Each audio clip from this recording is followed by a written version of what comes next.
So they feel like they're part of the team too. The classic example was, I think it was JFK was at NASA, ran into a janitor in the hallway and asked the janitor, what are you doing? And what do you do? And the janitor says, well, I'm helping to put a man on the moon. Right. Right.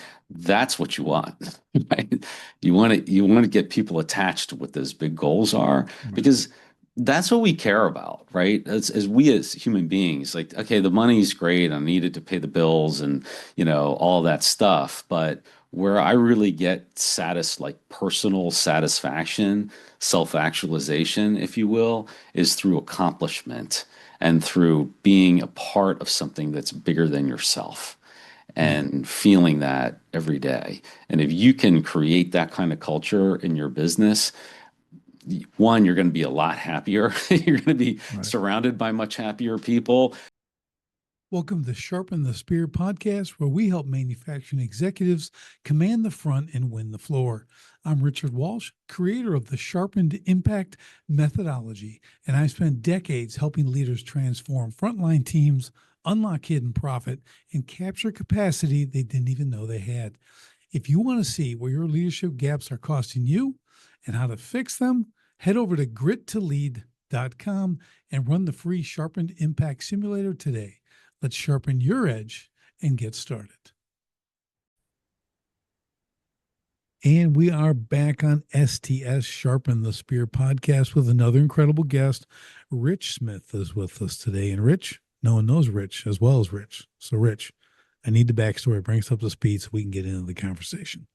Yeah, sure thing. So first off, thanks for having me on today. I really, really appreciate it. I'm looking forward to the conversation that we'll have. Yeah, so a little bit about me. I run a business called the Rich M. Smith Growth Studio. We work with companies of all sizes, usually privately held organizations, sometimes public companies, but we find that a lot of organizations get kind of stuck from a revenue growth perspective, and they need a reset. And in order to retool or maybe build for the first time a predictable revenue generation engine that they can scale and that they have confidence in month after month. Not only, they have confidence, but typically they're helps build confidence with their board, investors, possible buyers for the company if you're looking to exit. And, so what we do is we do a gap analysis. We go through and determine what's the difference between what you're currently doing and where you would really like to be.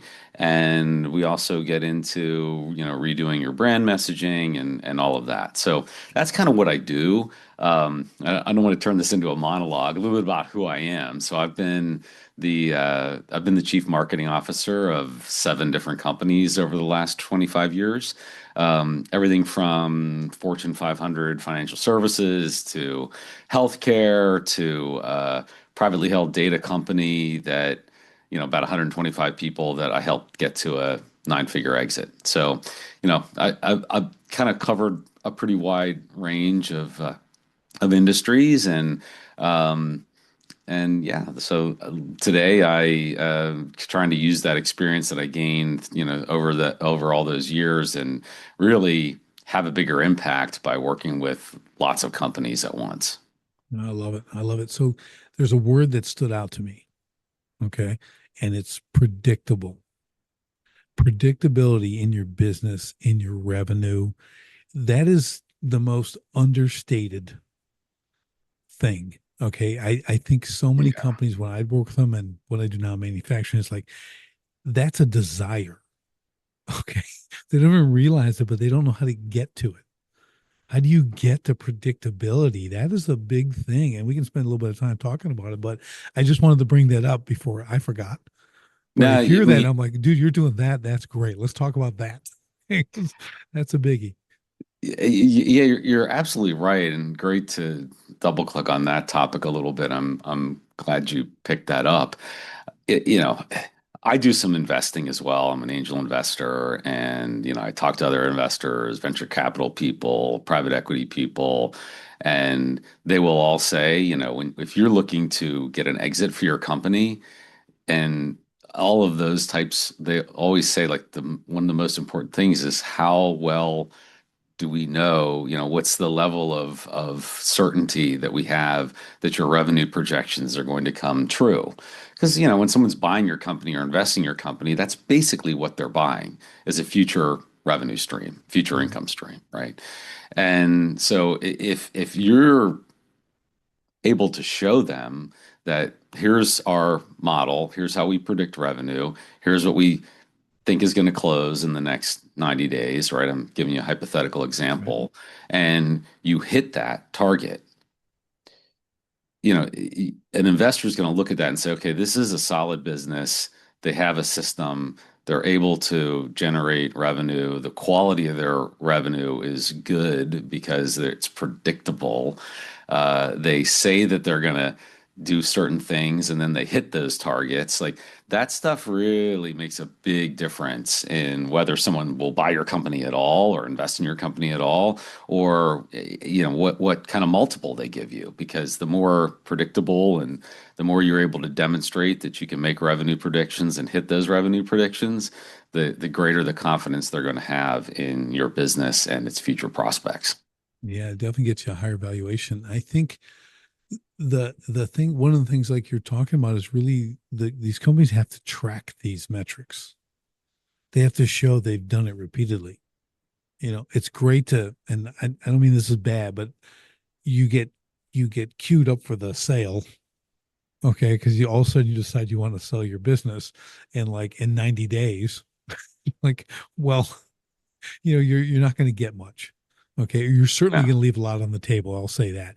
Now it's all going to go back to how you're running your business, right? So, do you find, Rich, that if you're brought in for this and they want to exit, it's usually a 2 to 3, 4-ish year process to really prep them to be ready for an adequate, lucrative, Yeah. if you will, sale of the business? Yeah, it really depends on where the business is, in its life cycle to determine to figure that out. It's funny, I was sitting here listening to you talk. Um, Most of the CEOs or founders that I talk to, if you ask them, well, when are they planning to exit? They almost always say 3 to 5 years. Yeah. And you ask them a year later, they'll say 3 to 5 years. You ask them three Mhm. years later, they'll say 3 to 5 years. Yeah. And part of the reason is, they haven't really figured out how to work backwards from that end state that they're really interested in to where they are today. And that's one of the things that we do. Now, yes, we focus a lot on strategy around marketing and sales and revenue generation, but we also focus on, just kind of business strategy as well, too. And I usually advise a CEO to, you know, write the end of the movie first, right? Write whatever happily ever after, right off into the sunset, ending, right? And then let's work backwards to, okay, well, what does it take to make that ending possible with your company? All right, how much revenue would you need to have? What would the likely multiple be in your industry, right? Okay, that tells us a lot about where you need to get to in order to hit your dream. And then it's just a matter of taking however much time, what your time frame window is, and chunking it up between that end state and where we are today. And we may find that 3 years isn't enough, when you go through that Right. process. You would say, like, I think it's going to take us 4 to get there. That's okay. But now at least you have a roadmap that's got some certainty around it that you can begin to build shorter term objectives that are all aligned with that end state that you're trying to get to. Yeah, I think it really is that kind of deer in the headlights, hamster wheel combination, that constant 3 to 5 years, because they don't know where to begin. And I do like you do, um, always start with an exit strategy. I tell people there's two good times to do it. The first and best time is before you begin your business, Hmm. and the second one is today. Right. Okay, Right. those are the two times you're going Yeah. to work on this. Okay, because if you can do that, like you said, and I keep it simple too in the beginning, just how long, how long you want to do this, and how much you want to get out. Okay, because those are the two basic numbers you're looking for, anyways. So if you're saying 10 years, $10 million, great. Now let's extrapolate backwards.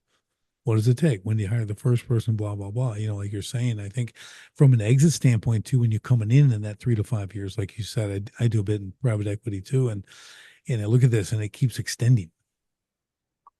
It used to be 3 to 5.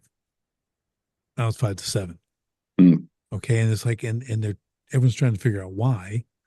And it's like, well, it's really, there's execution issues, right?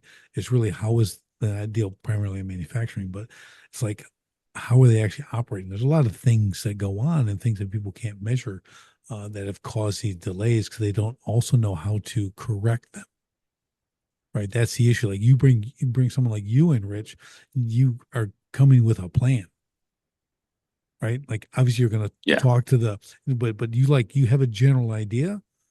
Is it, and you can totally tell me I'm crazy. You come in with a general idea, then you plug in the specifics to that company.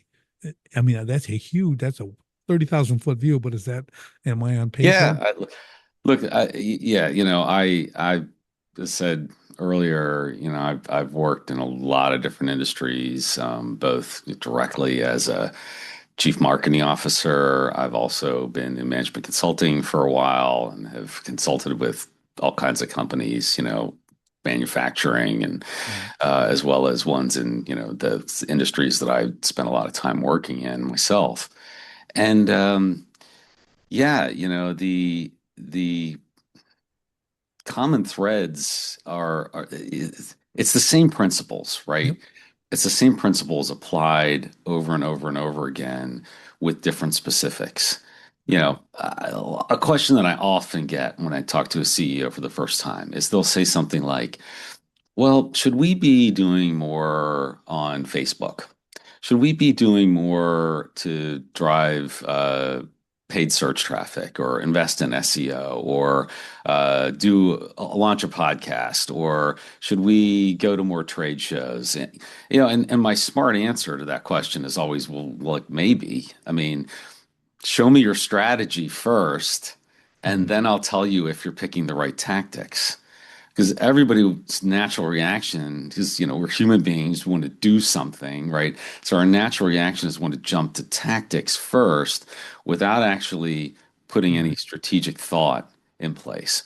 So one of the things that we do is we stop that kind of spray and pray marketing, right? Like no random acts of marketing. Right. We're gonna build a strategy. We're gonna look at what you're doing now. We're going to look at what your strategy is. If we need to work on that, let's work on that. Get the strategic foundation in place, which includes things like understanding your competition, understanding, get how well do you really know your target customer? How well have you defined who they are, where they buy, how do they buy products or services like the one that you're selling, right? Mhm. These are the kinds of things that, need to be gathered first, then you can put a sound strategy in place, and then the strategy will dictate the tactics. The Right. last part, actually, which I know a lot of people really struggle with, and I think that's the hardest, that's actually the easiest. The hard part is doing the strategy work and getting that right, right? And putting the effort in there. And that's what a lot of people avoid because it takes a lot of It's work and it feels like you're not doing Yeah. anything. Yeah. And I'm big on the strategic aspect, right? We do strategic visions, right? 18 and 24 month segments, right? We'll do stuff like that. Like, where you going? You don't need to think about 5 years because you don't know what's happening next month. Okay. Like, you want to go out 5 years and everything changes, so fast now. But I think the strategic component is so important, like you said, versus tactical. They're both needed, right? And I always tell people you need generals in the tent looking at the whole board, and you need my ground pounders out front for the tactical, right? To execute different battles. And until you understand the big picture, it's hard to go do battles, Hmm. because there's no sense of what is winning. What does winning Right. look like? What is success? And I always tell people, even people in the company, it's success in the day, the week, the month, the quarter, the year. They need to know how to win. And if you haven't built a strategy for winning, because that's what you're doing, your Hmm. strategy is to win. And like, how are people supposed to conduct themselves? Like you said, you'll waste all this time on this ridiculous social media because you think it's a thing. And I'll tell you, I've eliminated almost virtually all of mine over years. And two things, I'm much happier, okay, because I Mm, don't look at any of that stuff. But secondly, I'm super targeted. I had to yeah, finally learn what used to never work is the only thing that works now. yeah. So it's pretty interesting. Yeah, and that's another thing that I run into a lot is, organizations, because of this tendency to want to jump to tactics, they end up trying a little bit of a lot of things. So let's put a little bit into trade shows, let's put a little bit into social, let's put a little bit into our website and SEO, let's put a little bit into content, let's put a little bit into LinkedIn, a little bit into Facebook, a little bit into Twitter, a little bit into Instagram, right? And the problem with that is like, hey, you might get lucky and one of them might hit. Right. But what's more likely to happen is nothing. You're getting a whole lot of nothing, A whole lot of a nothing across giant the whole pile of board nothing. because you haven't gone deep enough Right. in any one place to even have anything that you could measure and you could say either good or bad, right? Maybe it didn't work. Okay, learning what doesn't work is sometimes just as valuable as learning what does work, so you Right. don't waste more time and money and effort on it. But if you don't put enough resource against a particular activity, you don't ever get to any kind of scale that gives you measurable results. And so I see that a lot. And organizations like, well, nothing's working. I'm like, okay, well, that's because you haven't really picked a lane to start in, right? And you're totally right. Like one of the answers to this question is get more focused. Right. Right. Get more focused on where are your target customers, where are they most likely to buy, and really laser in on that. And then look, if you start killing it in that channel, then maybe it's time to add another one. Yeah, I look at it this way. There are, particularly when I'm talking to companies that are starting out or they're launching a new product or going into a new market, there's a continuum that all buyers go through. And, over here on this side is we don't even know who you are, and we don't know that we need what you sell. Right.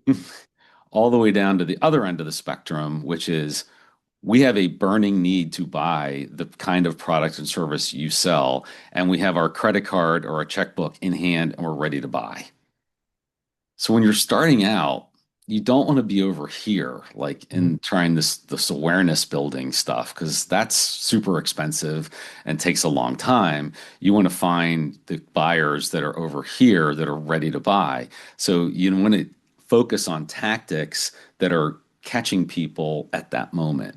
And that's where you start to invest. Because if you start to invest over here, you're going to burn a lot of Yeah. cash and it's going to take a lot of time and you're just really you may never get there.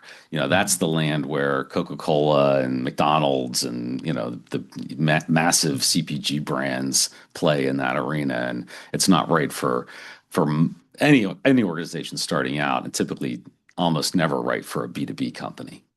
Yeah. It's kind of like your exit strategy. You're going to work backwards. Go where you need that low hanging fruit. Okay. It's part Yeah. of creating sustainability, generating income. You got to move that. But like you said a little bit earlier, people aren't spending the time to identify their ICP, their ideal client profile, like in depth. I have multiple worksheets for them, right? There's multiple, like keep going, keep going, keep going. You need to know them in the proverbial better than they know themselves, and then once you understand that, and that's what I'll do a lot of companies, Rich, is I'll elevate their pricing just through that exercise. Now Hmm. that you understand who you actually serve, you're way undercharging. Okay, because you're trying to do it with everyone. I go, but and now we reduced your workload by 2/3. Okay, and increased your profit margins by 2/3. Okay, that's a pretty good exchange, right? And also Hmm. you're working less and making more. Go figure, right? But now you Yeah. understand who you serve and how you serve them the best that warrants that increased price, right? So it's not like complicated, But it's interesting. I like to get your kind of viewpoint on this and why no one sees this. It's like so much work to get them to like, you get it? Like, would you like to do a third of the work and make the same more money? Well, yeah. Okay. Well, that's Yeah, fine. But yeah. part of It definitely is you nailed the dynamic. I mean, I've seen that a lot where, because price is a signal, right, right? It's a signal to the market. And, we all have this cognitive bias that says expensive equals good, right, right? Like you could go buy a Volkswagen Touareg, right? Or you could go buy a Porsche Cayenne. They're basically the same vehicle, right? The chassis are the same, a lot of the internal parts are the same, right? They both get you from A to B same way. But like, well, so why would someone spend the money on a Porsche and not, why would they spend that kind of money on a Porsche and not on a Volkswagen? And there's a lot of stuff wrapped up in right, there, but right, part of it is this fact that, okay, well, this is really expensive, so it must be great, right. right? Well, let me take it another layer deeper on the same principle. So take that same Porsche Cayenne. Okay, there it is. And they're, $87,000 or whatever now. I don't know what they are, but let's call them 87,000. And then, so you've got the guy who wants to pay 87,000 to drive the Porsche Cayenne. Now you have another guy who got the same car, and I'm going to go extremes. I like to work in the absurd. Okay. And got it for $500. Okay. Exact same car, operate, everything's the same. Okay. I said, are they the same customer? How is one going to treat that Cayenne compared to the other? Okay. He's going to park on the Yeah. grass on the part halfway up the curb, whatever, he doesn't care. Right. And I would have people literally, Rich, argue with me they're the same people.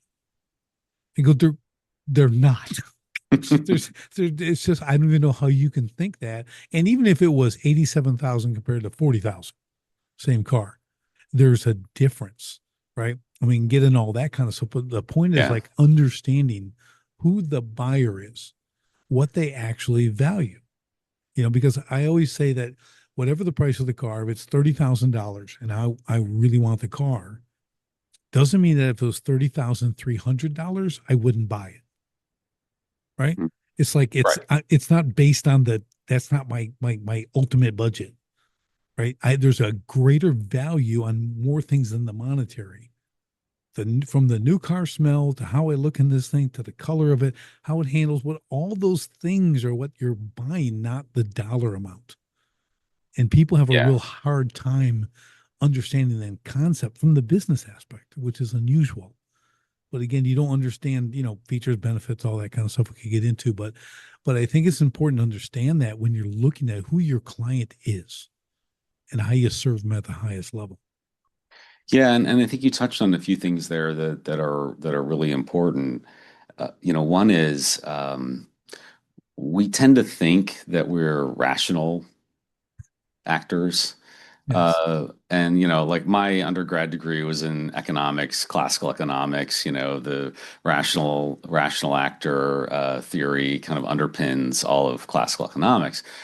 But the reality is, we're really more meaning making and feeling machines that think occasionally. And so we tend to make decisions based on emotions and then rationalize them later. And so that is, I think, really key to understanding your target customer and your ideal customer profile, and really getting into, well, what is they might say that they like, want, or need certain things, but the reality is what's driving them is more around the pain and the fear that sits underneath those things. Yep. And that's where the emotion comes from. So if you can, really get into the brain of your target buyer and start to understand, well, what are the emotions? What are they feeling around this issue? Maybe you sell projectors, to take to meetings or whatever. And most conference rooms are now wired for AV, Right. so this is dating me a little bit, but they used to be like massive boxes, I right? had the Big, slide heavy, carousels, man. I had the right? slide carousel. I click in each one.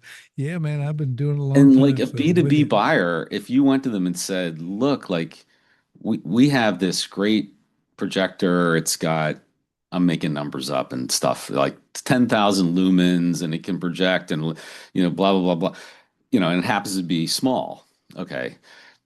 Or you can go in and you can sell to the emotion like, hey, aren't you tired of carrying around that heavy freaking thing, like breaking your back and taking it on planes and the car and you gotta unpack it? And how much nicer would it be if you just, had something that's like the size of, a couple decks of cards? Wow. You know, does your buyer really care? Does that buyer really care that much about the technical specs of the The product? lumens. They do not. No. They don't care at all. They just care about the fact that it's easy to carry and it's more convenient for them and it saves them time, right? So that's, and I think when you're trying to engage your target customer, you really have to keep that in mind, particularly at the initial engagement stage, because if you lead with the technical specs, the features, ROI charts, and Yeah, and you're. that's your sales pitch, and you lead with that stuff, you're going to lose people. You're never even going to get into the conversation. You got to win the heart first Yeah. and then win the mind. So at the top of the funnel, it's really about how are we speaking to the emotion that's driving this buying decision and engaging people based on emotion. And then as they get into the sales process, that's when we start to give them all of the technical features and the Yeah. ROI charts and all that stuff because now they're ready to hear the rational argument and they want the rational argument to justify the emotion that they're already feeling, right? Mhm. So that's kind of the I think that's the magic formula to try to get right, in your business and in your sales funnel. Yeah, it's so good. But I learned a while ago, a guy taught me something really cool about the pain aspect, right? So it was like you have to, just like you're saying, discover their pain. What's their pain? What's really that's the real driving force, right? He goes, and you have to know it. Then you have to sit in it with them and poke the pain a little bit. Okay. They have to know you get, and then you start to make that move, to the solution. And I took it another step further, kind of the open loop. I'll put it, you probably know what that is, but when you talk like you got pain, so I use the doctor's pain chart with the Hmm. faces. Okay. So pain is a 10. That's their pain. That's so you see the crumple up face over here on the left. All right. And then in the middle is a padlock. Okay. So you got a padlock there, and you're like, okay, that's the how to fix it.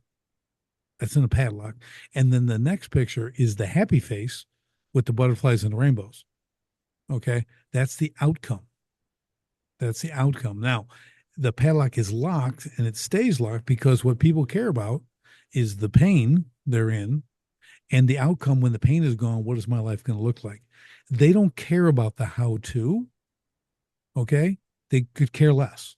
If I come in and my arm's hanging half off and I'm in a lot of pain because of that, and the doctor comes in and take these two pills and the pain goes away, I don't want the insert to tell me what's inside the pill. Okay, I'm not, Hmm. I'm popping those. Give me some water. I'm going to put this down because I want the pain to go away. So I learned that, like that's how you do it. They don't really care, and again, you can tie it to features or whatever. It's a like you said, it completes the sale, but it's not what's important. I want that. I want what this guy got and this guy. See how happy they are. I want to be that. Hmm. So just get me to that point. I'm in. If you can get me to that point, I mean, I don't care about the how. So, and that taught me a lot. It saved me a lot of time on stage. Okay. Hmm. You don't teach. That's how I translate it. Don't teach people how to do anything because then they think they can do it themselves and they usually can't. And then they're going to be embarrassed to come back. They're never going to come back to you. So you kind of lose people, right? So you give them the pain, give them the outcome. This is what we do. It's great. And like, see you back there, So I just, to me, that was really pivotal in my ability to connect with more clients and more customers and for my businesses to do the same thing. Yeah, great insight there. And the way I like to think about it is it's kind of like kind of like an iceberg. And floating above the surface is the things that everybody sees. And those are the likes and wants and needs. And that's what people will tell you. But underneath the surface is where the pain and the fear sits. And that's massive, right? And so much of really getting effective messaging together for your target audience is just, it's really wrapped around how well do you understand those pains and how are you able to message to them in a way that differentiates you from everybody else. And then, when you get into the sales process, I like, just like you said, I think it's very effective to really dig into that. Like, okay, yeah, where do you want to get to? Okay, well, how would that feel when you got there? Don't be afraid to ask questions about Right. that. It's like, how would that make you feel if you accomplished that? Oh, I'd feel incredible, like it had this big weight off my shoulders, and yeah, and let them feel that, right? And get into that a bit and like soak in the pain a little Yeah. bit, right? Yeah. And that really is a great way to engage people and get them to, you know, be more interested in what it is that you're selling. Also, I always advise people don't think of it as you're trying to sell something to someone. Right. You know, go into the conversation with the mindset of, hey, we're just two people that are going to talk about something and see if there's a way that will be something that we can do that will benefit us both mutually. Yeah. Right. I think I always have this 3 word thing I tell people. I go, if you learn these 3 words, it's going to help you a lot in this same process. And here they are. Tell me more. Just when you're coming, just tell me more. Tell me more about that. And we all know people like to talk about themselves. Hmm. I know I like to talk about myself. Okay. So I have a podcast. Okay. But when you do that, they will tell you more. It goes back to the old saying, they don't care how much you know till they know how much you care. And once Yeah. you establish that, and that's the digging. The tell me more is the digging. Like you said, how would you feel? That's another one, right? So you start looking at that, and so I want to cross this over to one thing. So there we are, you and I want to see how we can serve you, so we can both benefit. We're doing that face to face, whether it's here on the phone, whatever it is. But now you said messaging. Okay, that's all. That's a different animal Hmm. because now you have to take what you could be asking questions and getting feedback that you can respond to at the moment to now this is to me way more complicated, much more difficult is to now put that into a message, into an ad form and do that. So like what's your experience on that, Rich? Because to me that's when I really need a professional. Yeah, and we have a process that we use. I mean, I call it the brand house process, and it's based in some behavioral science techniques that kind of underpin the process that we go through. But it starts with the things that we've been talking about, really getting sharp on identifying who is your ideal customer or who's the buyer within that, what kind of role, like if you're B2B, what sort of Right. roles are you selling to the CEO? Are you selling to the CFO? Are you selling to marketing department? Let's get really tight on who the roles, what are the titles, right? So that's step one. And then, it is a process of going through identifying what are the pains that the target buyer is experiencing that our product and service would solve. And then you get into, okay, well, how can we message around that in a way that is different from everybody else? Because that's another one of the That's it. keys here is you have to differentiate, you have to stand out. I usually tell people, look, if you're coming up with messaging and you can't use a superlative, in other words, best, first, fastest, only, cheapest, proprietary, patented, right? If you can't use a superlative, then you need to go back and start over Right. because you've got and people will always say, well, there's nothing that we're the best in the world at. And I was like, well, all right, well, how are you defining the world? Right. If World you're famous chicken. yeah, if you're a Okay. coffee shop in Manhattan, and you're at the 44th and Fifth Avenue. Well, you know what? The world may be that block, and you just need to be the best coffee shop on that block, and There you that's your go. entire world, right? So how are you to like? I have never failed to find superlatives for a client or a business that I've worked with or worked in. I've never failed to do it, and it's always involved. Hey, how are we defining the world? How are we defining the box that we play in a way that we can be the best at serving the people that are inside that box? That is a major takeaway. That is how you drill it down. I love that. Your world, not the world.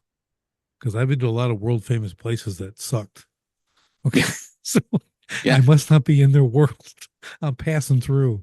Okay. And everyone says it's good. I go, well, that was disappointing, and I leave. But I get it, right? I kind of, you help me just understand something. I'm like, how can you legitimately say that? But to your definition, they just show because I get you probably have to walk every business through that, hmm because it's hard because we're really hard on ourselves as owners, as innovators, all this kind of stuff. Like, is it really? Because the world, they're thinking like literally globally, hmm 6.5 billion people. I'm the greatest. right, That's right, no small. That's kind of a small claim, yeah, it's like yeah. you have to understand.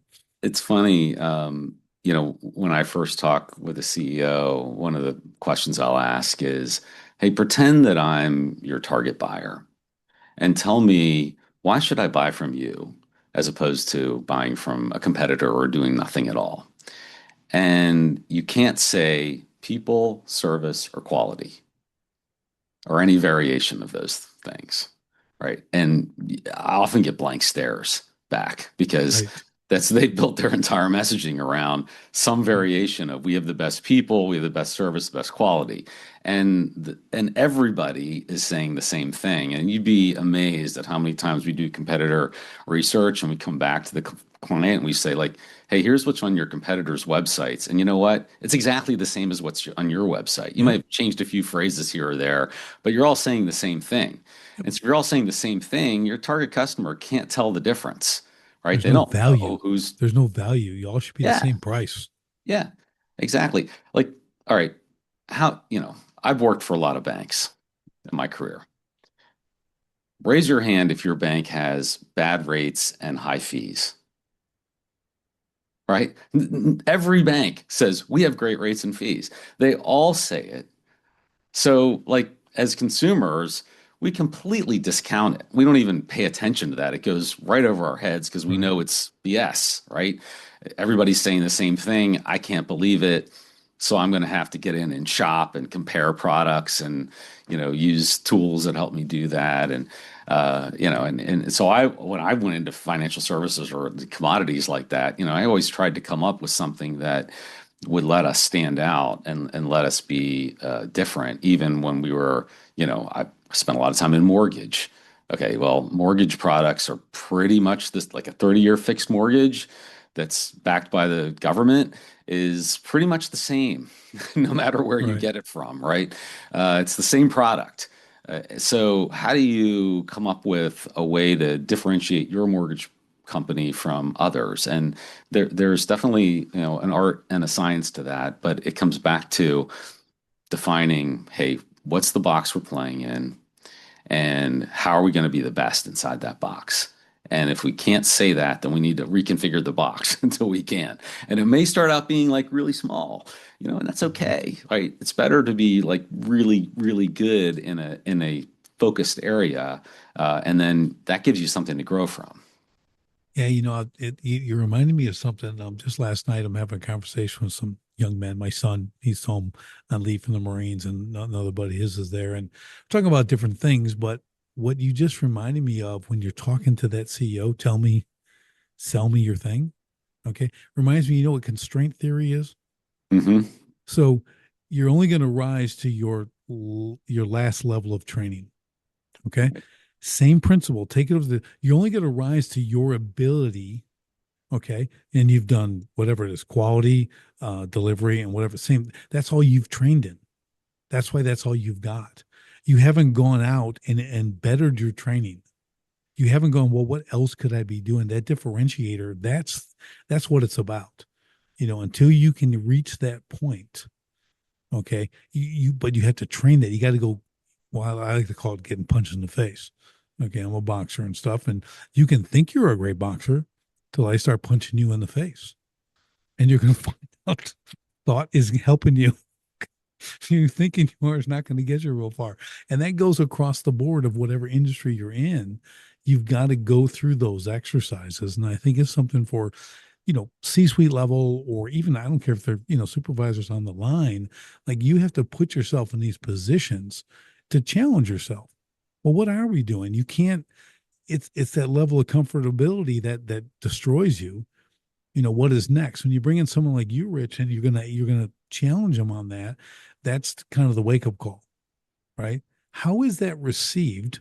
Do they go, I haven't thought of that? Are they like, well, let's walk through the exercise? Is it a pretty, they get on board pretty quick because it is change. Now we're Mm. going to talk about our product differently. Is that a hard transition, or something they kind of, the light bulb just goes off and go, oh, this is amazing. Yeah, yeah. Well, first, I'm sure it's thrilling to have your son back, and It is. thank him for his service from all of us. Um, but I think the point around training is a really good one. I find that a lot of the founders that I work with, they are, the product or service that they've built is like their baby. Right. And, they had a great idea or what they think is a great idea.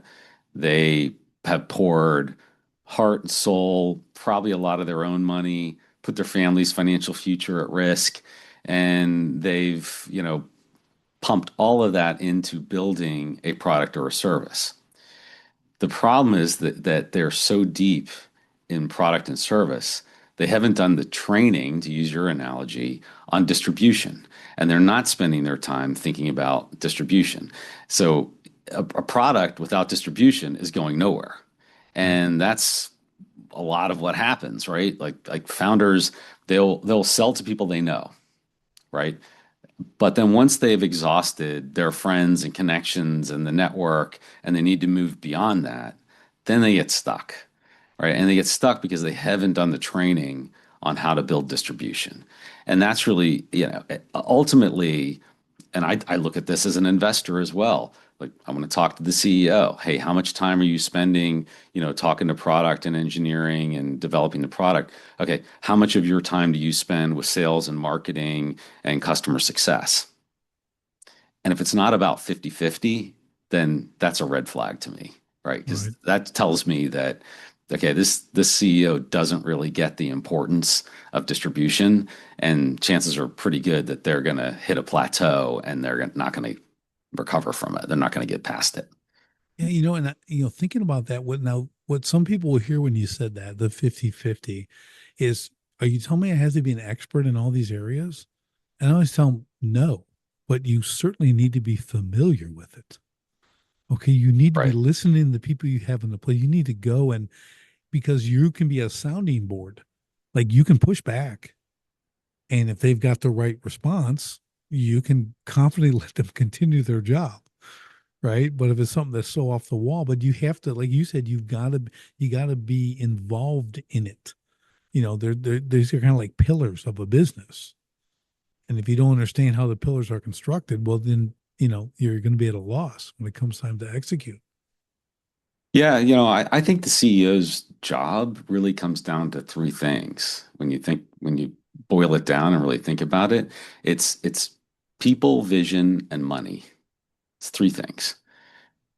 Get the right people in place, right? Because if you need to be the expert in everything as the founder, chances are pretty good you're the bottleneck, actually, Yeah. Or right? you have a So really tiny company. yeah, you're the bottleneck. So like one of the ways that you scale is by bringing in people who know more about something in a particular area than you do, and being comfortable with that.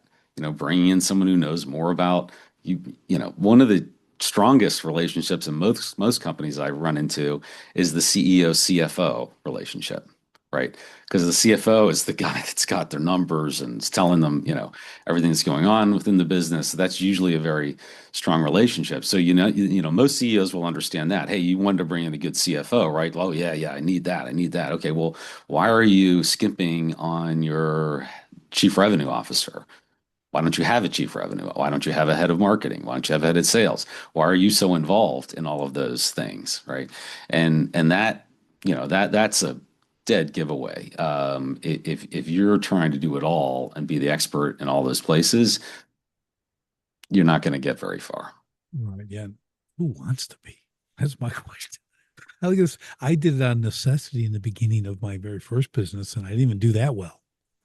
Okay. So now I'm like, I always help business like you need to target who's first, who's the first hire, and then second, and then third, from that aspect. Or if you've established business, like you're saying, okay, it's time for true delegation. You need to decide Mhm. who you need. And then secondly, you need to build the lane for that person to operate in. Because I think, Rich, that's where a lot of these CEOs drop the ball. It's called abdicating, right? You'll tell someone to do something, expect them to figure it out. When no, you're this, and this is where you operate. Here's your guardrails. Here's my expectations, right? Here's consequences. Here's all that. Here's how to win day, week, month, quarter, Mhm. year. Like, all right, show me what you got, right? Those people can thrive in that environment because they know how to do it. They just don't know your way of doing it, right? And once you just Right. tweak that and you drop them in, they can run to the goalpost. They know where it's at.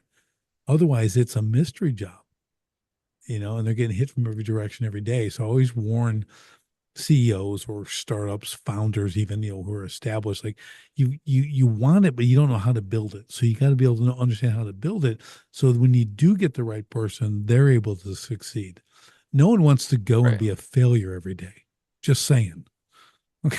Like if you can teach people how to Well, win every day, every week, every month, every quarter, guess where they're going to show up to every day? The place they can be a winner. Okay. So it really works for retention, so it's just one of those yeah, and things.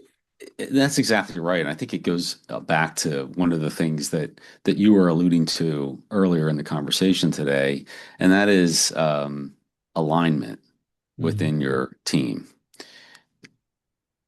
You can bring in great people, but if you don't have a system or process in place to keep them aligned, there you're going to be wasting a lot of time and energy and effort. And alignment is one of those things that everybody agrees that you need it, but most people don't want to put the effort in to keep Right. or maintain it. Yep. And yeah, how many, I mean, I know this has been true for me. I'm sure it's true for most of the people in your audience, may be true for you as well. How many organizations have you worked within that you spend, from end of August to mid-December working on next year's plan? You get Yeah. the budget, Mm. everything goes to the finance department, everyone blesses the budget. January 1, like, okay, our plan is approved, we're ready to go. Then comes March, and ask anybody, what was in that plan that we wrote? Do you even remember? Right? And nobody does, right? And then you're Right. doing another plan, another forecast, right? And the problem is because people don't come back to it and revisit it, That's right. right? So I try to coach CEOs and leadership teams that, hey, you need a weekly check-in on this stuff. And there's a particular way to go about doing those weekly check-ins that make them really effective. I'm like, blow up your staff meeting because staff meetings tend to be weather reports, right? Right. Everyone comes in and says, I did this, and this last week. Great. Like, the CEO probably that's interesting, but that could be in an email or on a dashboard Right. somewhere. It doesn't need Yep. to be taking up time in a team meeting. The team meeting should really be about not where we've been, where are we going? Right. So we're going here by the end of the first quarter. Okay, are we going to get there? how are we looking today? Does it look like we're on track to get there where we all agreed that we needed to be at the end of the first quarter, or are we not on track? And if we're not on track, let's talk about how to get on track. Like, what can we do to get on track? So the team meeting should really be spent on those kinds of conversations, not on regurgitating, again, I call it a weather report, looking Mhm. at what happened last week. Yeah, and I think it's got to be what's going to keep us from getting there. That's one of my things. Like, okay, now we're going to workshop this. Okay, and if you can't come up with any hurdles, I don't know if you're going to be on the team anymore. You better you better have some foresight of the problems we're going to have, because this is not going to be all, sunshine and rainbows here. Like we deal in reality. Okay, so let's forecast those problems and what would be some contingencies to get past them, whether we hit them or not. Like, but at least it's in place. So now you got people thinking, look, we have a goal. We understand there's terrain that has to be covered, right? Some's going to be difficult. Some's going to be uphill, downhill, tree laden, rock laden, whatever that is. Like, we have to understand that. Now we can go forward. We're super aware, right? They're really focused on the outcome and the transition to get there. So I love what you're saying, because that's where they need to be. Yeah, what you did, good. We got that. That's why you're still in the meeting. Okay, Hmm. because you accomplished that stuff. So there's a reason you're here, because you already did your stuff. So you already told us in an email, whatever, that's great. So you're invited back. Okay. If you're an abysmal failure, achieve nothing, why would I bring you in the room?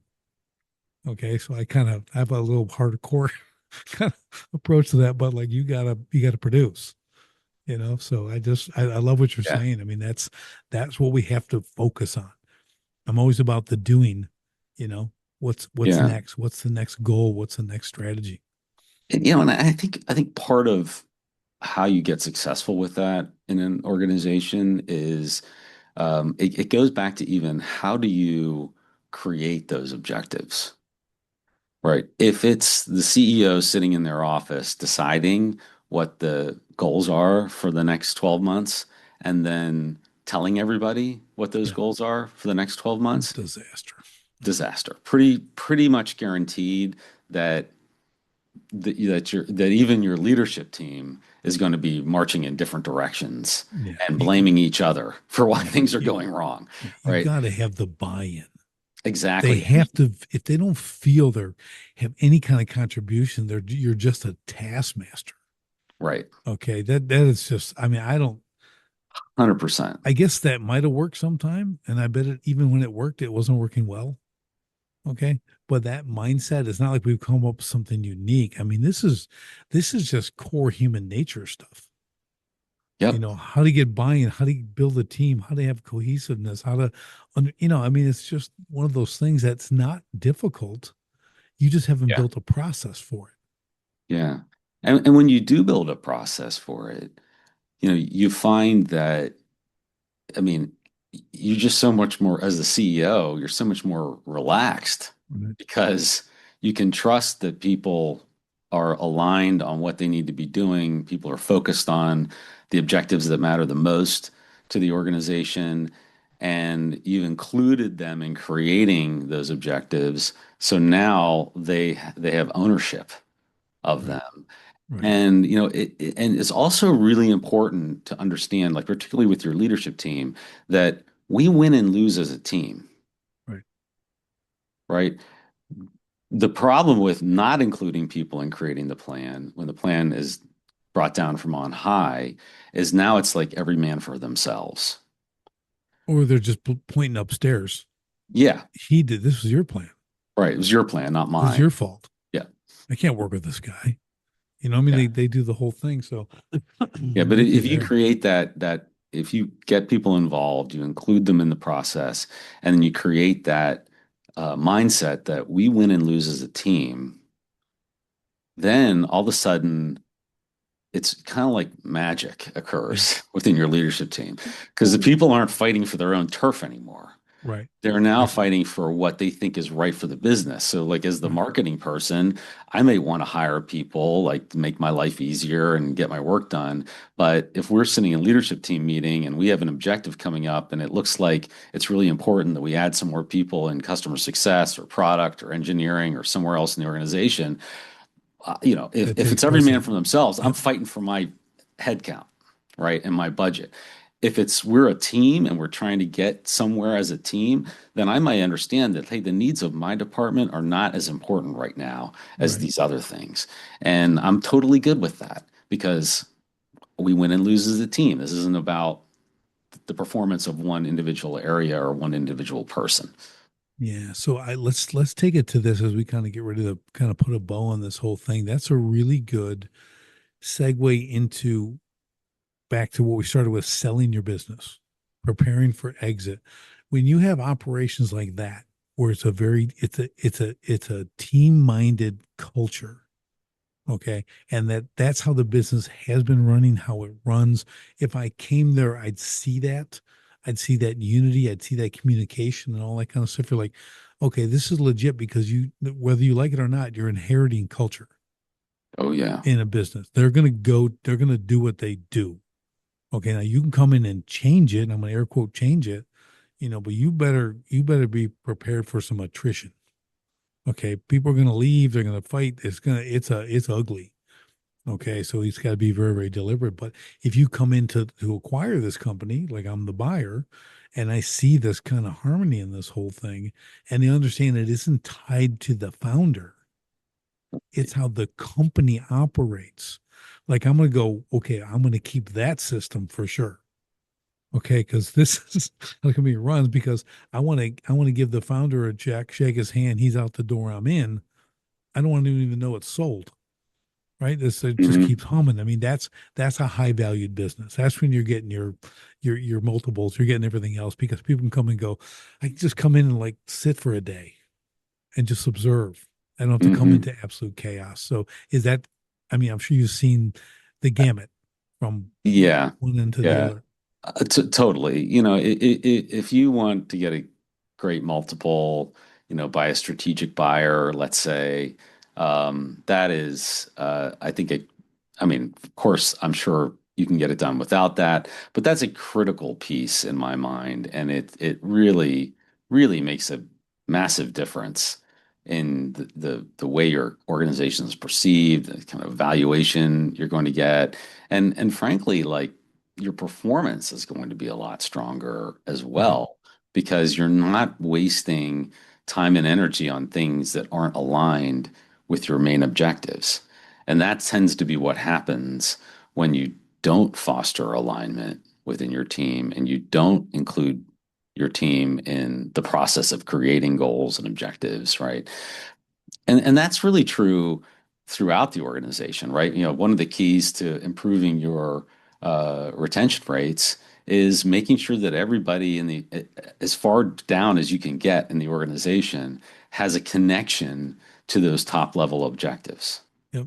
so Yep. that they can feel like what they do every day is contributing to this larger objective. So they feel like they're part of the team too.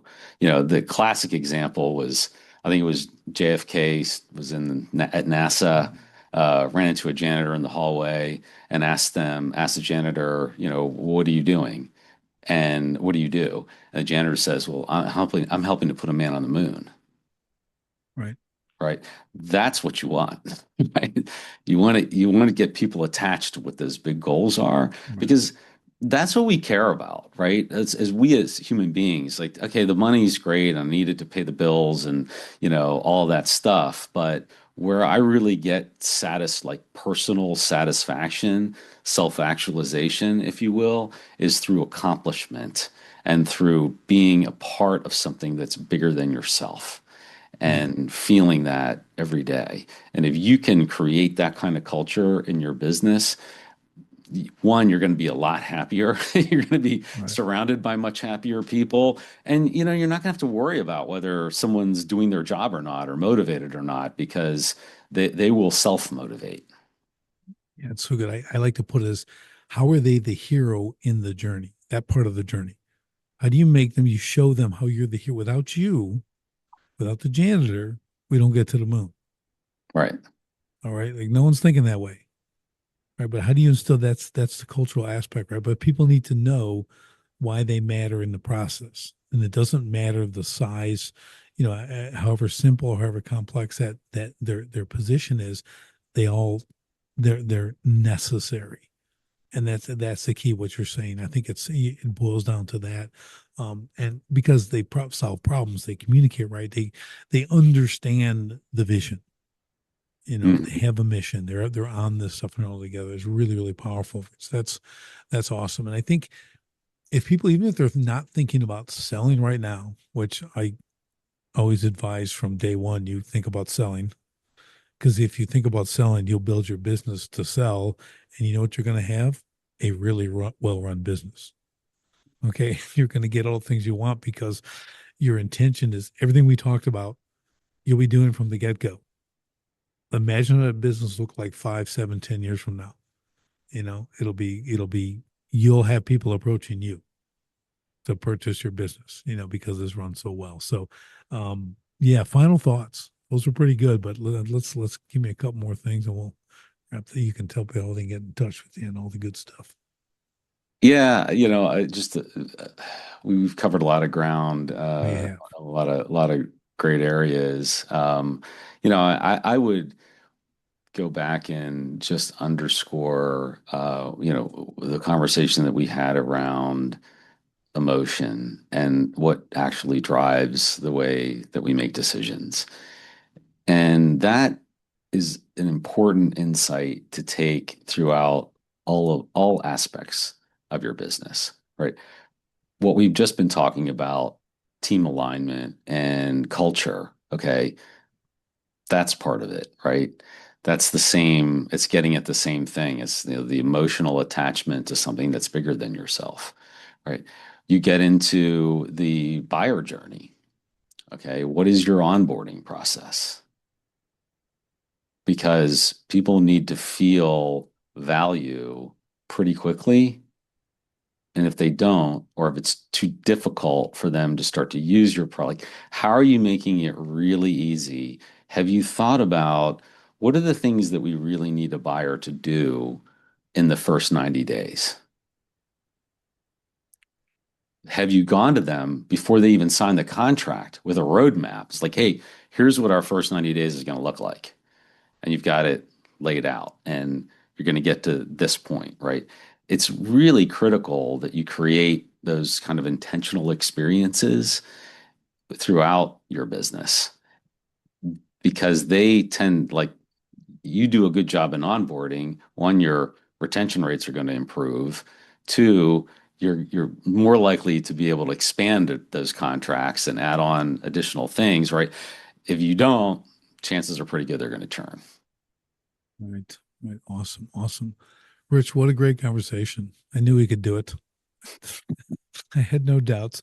It's been fantastic. How can people reach out to you, get in touch? Maybe they want to talk to you about, helping them prepare for exit or whatever that might be. Where do they go? Well, the easiest way to find me is my website. It's richmsmith.com. Also, on there's a link to schedule time with me, and you can read a little bit more about what we do. I write a weekly blog. You can link to it there. And I mean, if you find that content interesting or things we've talked about today, please subscribe to it. I also have my own podcast called Revenue Science, and it's available everywhere, all the major podcast platforms, so Apple, Spotify, et cetera. And again, I would encourage your listeners to check it out. And if you like it, please subscribe, because it helps us get our message out a little bit wider. Awesome. Awesome. Rich, well, thank you again for the time today. Really, really appreciate it. Great conversation. Loved it. I love good quality conversations. That's what our podcast is all about in the realm of business. So you are definitely a plus, and I appreciate it. And Well, for thank you so everybody much. else, yeah, you're welcome. And for everybody else, we'll see you on the next STS podcast. Thanks for joining me on the Sharpen the Spear podcast. If you're a manufacturing executive and you're serious about unlocking hidden profit, improving frontline leadership, and taking control of your floor, go to grit2lead.com right now. Run the free Sharpened Impact Simulator and discover your biggest opportunities are hiding. Don't leave millions on the table. Sharpen your spear lead from the front, and win the floor. Until next time, stay sharp.